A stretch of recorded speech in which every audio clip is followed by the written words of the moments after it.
John the Baptist's question.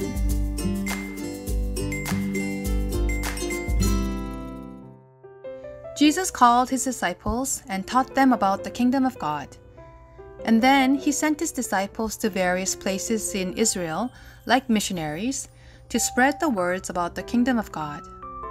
But perhaps because it was first time for Jesus to send his disciples, and first time for the disciples also to go on a missionary trip to spread the gospel, Jesus worried about them, saying, "I am sending you out like sheep among wolves." Then he set up for them guidelines and rules for their trip, like where they must go, what they must preach, and what they must take with them.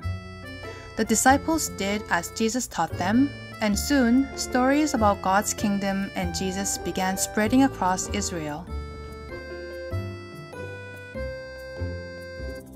The story reached John, who baptized Jesus. John was imprisoned at the time for talking about what King Herod had done wrong. John sent his disciples, telling them to ask Jesus, "Are you the one who is to come, or should we expect someone else?" John's disciples met Jesus and returned to tell him what Jesus said. They said, "Jesus told us to go back and report to John what you hear and see. The blind receive sight, the lame walk, those who have leprosy are cleaned, the deaf hear, the dead are raised, and the good news is proclaimed to the poor."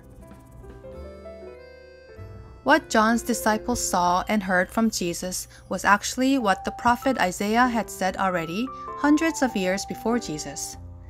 Isaiah said to the Israelites at the time, "One day the gospel will be passed on to the poor, and it will be the Messiah who does it." And just as Isaiah had prophesied, Jesus was doing exactly that a few hundreds of years later, spreading the gospel to people in front of the Israelites. But those who knew about Isaiah's prophecy didn't believe Jesus as the Messiah, even though they saw Jesus work according to the prophecy. They thought that the Messiah must be this or that and imagined him in whatever way they wanted. That's why John was also curious about Jesus after hearing about him.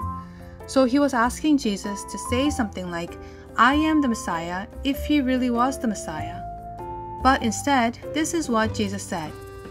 "What you've been imagining for hundreds of years, it's happening in front of your eyes. So what else do you need?" What makes us believe in Jesus? Thankfully, there are many people in the Bible who believed in Jesus as they saw and heard about what Jesus did and said. I hope that we too come to have deeper faith in Jesus as we witness the many miracles he performed and as we listen to his words.